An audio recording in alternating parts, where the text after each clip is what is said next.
Hi all, Steve Cady here, and I'm going to walk you through, excuse me, discussion board number 3 post. And a lot of people are making good progress on this already. And just a few tips, and I'll talk about a couple things in addition to this. One is I wanted to focus on the writing support groups. You know, you're forming into trios. You can self-form. All you do is you click on people and you go through the process of self-forming.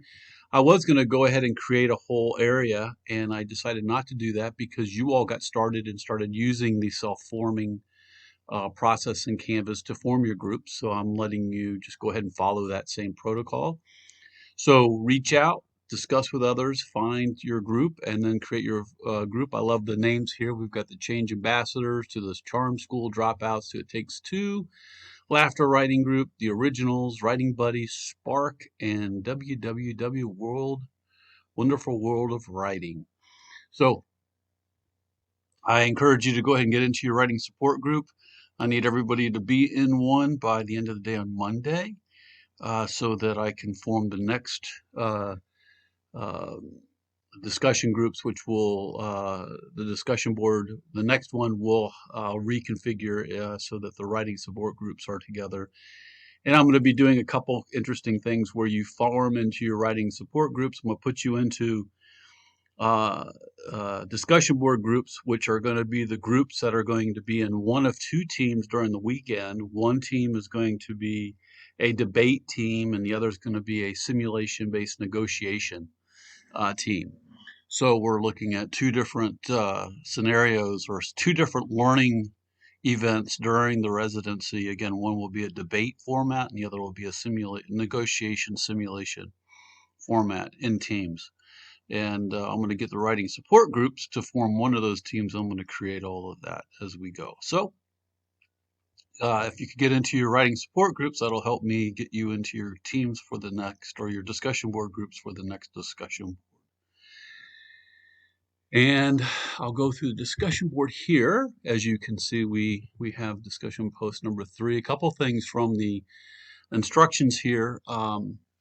It's a mini essay. Our focus is on it being shorter. One of the things I've discussed with students one-on-one or in small groups or during our weekly discussion boards, as well as in previous video instructions, it's important to block out a certain period of time, sit down and work on it, and to build your skill set for analysis, reflection, and writing that reflection, and building your ability to efficiently move through that, if you will, to more quickly move through that, spending the right amount of time that allows you to go deep enough with enough depth to be complete for now, knowing that we could go deep into many of these things in many, many ways. So it's about finding that level of depth that works for you.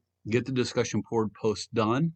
The length is 1 to 2 single space pages, not including if you put cover pages and that kind of stuff and references.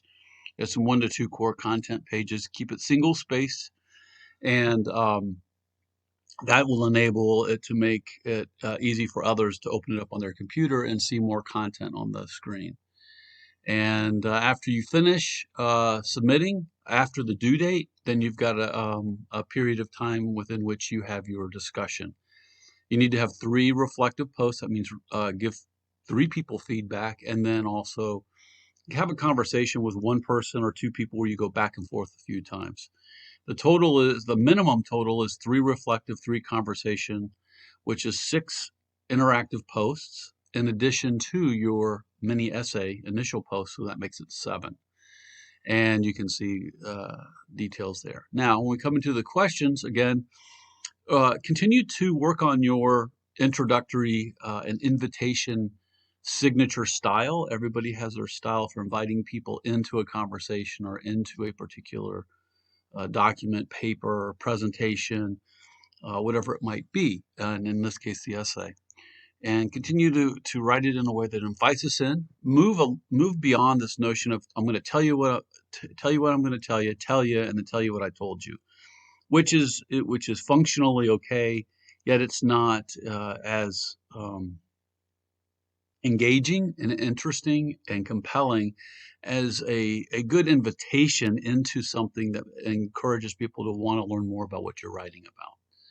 And so continue to work on that and different styles and so forth, and ways of introducing and inviting people in. Then you get into the first question, the outline or introduction. What I'd offer to you and invite you to do is to provide an introduction, a 1 to 3 paragraph introduction to your article, as well as the outline.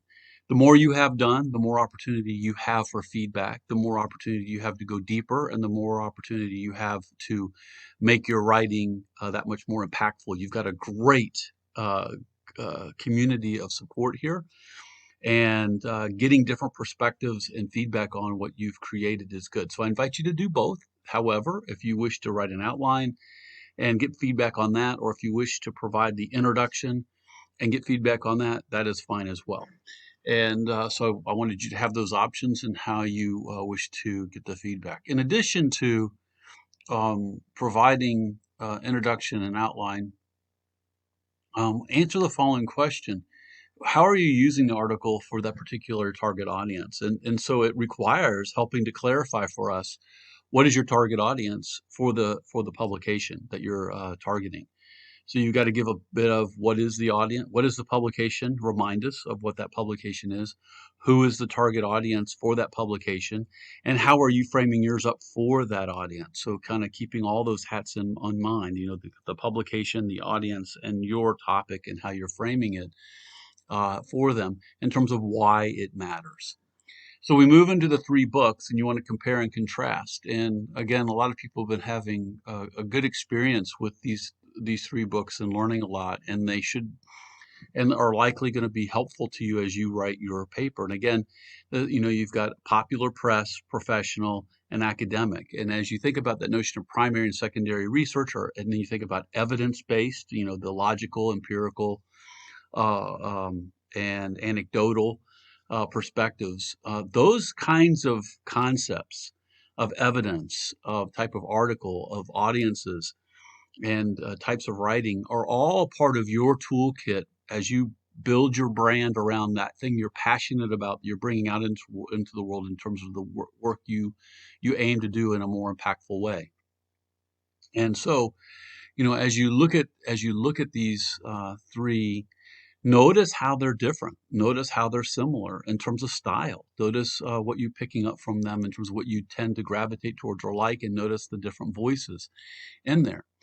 Now, as you look at that, you can use some of this in your article. And remember that as you use it, directly or indirectly in your article, that means it can inspire your article. Maybe it's a way of framing something that you borrowed. Maybe it's something else. But that first point there is really allows you to say this is a direct way in which I'm using this particular resource, or an indirect way. Now, you might read something and it cites a research study. And then you go and look at that research study and you bring that research study into your article. You don't have to cite the book at that point. You go and cite that article because you went and pulled that article up. And the book, and what it did is it gave you a clue. It gave you something to go look up. If you're using some aspect of the book in terms of its interpretation of that original primary article that is written, you might want to give them credit for that if you've borrowed their logical interpretation or logical interpretation of that article. Otherwise, a lot of times what people will do is it's that treasure hunt, if you will, where you're reading an article, you go to the references, you start pulling those references up. And when you use that reference directly, you don't have to cite the article or book you're citing from unless you're citing some of their interpretation of that. So that's the nice thing, is looking at the references, getting clues, finding out where else to go and build into your work and what you're writing. So as you look here, you look at, that key point, you might find something directly that you're using or indirectly. And there's lots of different ways you're drawing from inspiration from these books to help inform you as you write your article. And then the second thing is what's a key point that you think could be made better, written better? And provide the quote that you think could be made better. And then tell us how you'd improve it. And you can even tell us and rewrite it in the way that you think would make it more accessible. And the intention here is to reflect on styles of writing. These are successful writers, successful authors, and thought leaders themselves. And as you critique their writing, one, nobody's perfect. We can always write better, and they are themselves complete for now when they write their book because they're moving on to the next one. By the time their book gets published, by the time your article is in print, you're already on to your next one. And similarly here is there's going to be a key point that they made, and it's going to be complete for now, but it could be made better.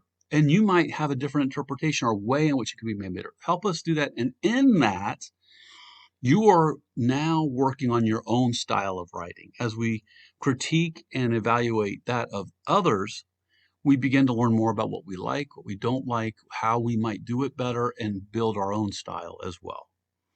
So that's the intention there, is to get you to get a little deeper into style of writing as we look at doing this.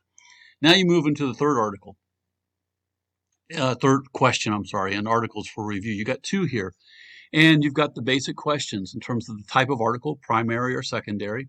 A lot of people are interpreting primary and secondary differently. And so I would encourage you to notice how different people defined and differentiated primary versus secondary. And we can, in one of our live sessions, discuss that a little bit more explicitly. If you'd like, bring it up so that we can discuss it and get more clear about this notion of what is primary and secondary types of references and sources, and why you defined it as primary or secondary. Second, B here says, what is the problem or question the article addresses?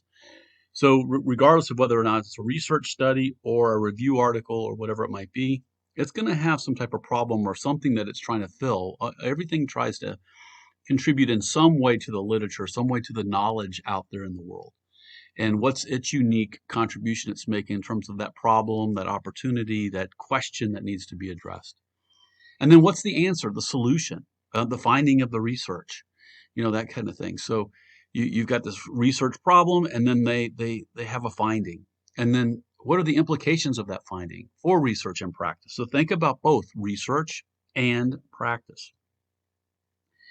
And as you move into, after that, you move into how would you improve the article study? How would you make it better? Again, this is getting you to reflect on a deeper level and look at the areas for improvement. And this in turn informs you as you develop your style and as you work on your own writing. And then after reviewing the articles, find one additional current article after 2018. And this is about crowdsourcing, because you all are now providing sources and you all will help each other. And so as you do that, you are evaluating, you are picking, and then you are summarizing in a way that is helping to make a new article available to others. And again, it's building your researching skills, your literature review skills, and your literature review writing skills. You got the two articles there. What you'll see is one on negotiations there, and then risk, which is also a part of decision making in terms of the amount of risk we take and the role that feelings play in that. And we are on our residency going to be having a negotiation-based simulation. So this will inform, and this is a part of decision making that we'll be bringing to life during our residency. And then in conclusion, again, levels of abstraction. I think it's really important.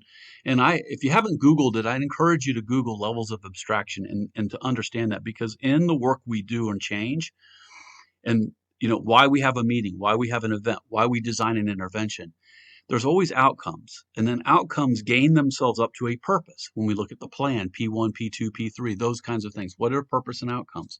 As you know, in decision making, as you're reading, if you can really hear someone and understand the outcomes that they aspire and help them identify this higher level of abstraction, this higher level purpose, that is, what are all the outcomes? How do all the outcomes together make something different? And as you look at it, you'll notice that it's going to be a higher level of abstraction. And that purpose statement with those outcomes, when you feed it back to somebody, in decision-making literature, it tells you that people are going to be more inclined to want to go with you as that person proposing a solution, because they've been a part of creating those outcomes. But in a way, that decision for them becomes less risky, less scary, and it becomes more, because the more they feel they have a sense of control over the decision they're making and the outcomes, the less stress people will feel. And so in decision making, Being heard is